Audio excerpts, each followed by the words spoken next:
মুসা আলাইহিস সালাম ওয়াজ করতেছিলেন উম্মতের মাঝখানে। এক উম্মত দাঁড়ায় বলে, ইয়া নবী আল্লাহ মান আ'লামু ফিল আরদ, হে নবী মুসা একটা প্রশ্ন। কি প্রশ্ন? আপনি বলেন তো বর্তমান পৃথিবীতে সবচেয়ে বড় জ্ঞানী কে? মুসা আলাইহিস সালাম বলে আমি। মুসা আলাইহিস সালাম কি বললেন? আসলে ভুল বলেন নাই, কারণ যাকে আল্লাহ কোন এলাকার জন্য নবী বানিয়ে পাঠান তাকে তো এলাকার সবচেয়ে বেশি জ্ঞান দিয়েই পাঠান, ঠিক কিনা?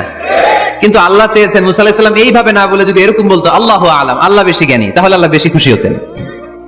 যখনই বললেন আমি, আল্লাহ ডেকে বললেন মুসা নো, তুমি সবচেয়ে বেশি বড় জ্ঞানী না। ইযহাব ইলা মাজমাইল বাহরাইন, দুই সাগরের মিলনস্থলে একটা জায়গা আছে, ওখানে আমার এক বান্দা আছে যে তোমার চাইতেও জ্ঞানী। ইসমুহু খদির, তার নাম খদির, যারা আমরা বাংলায় বলি খিজির। খিজির আলাইহিস সালাম বলি না, আসলে ওনার নাম কি?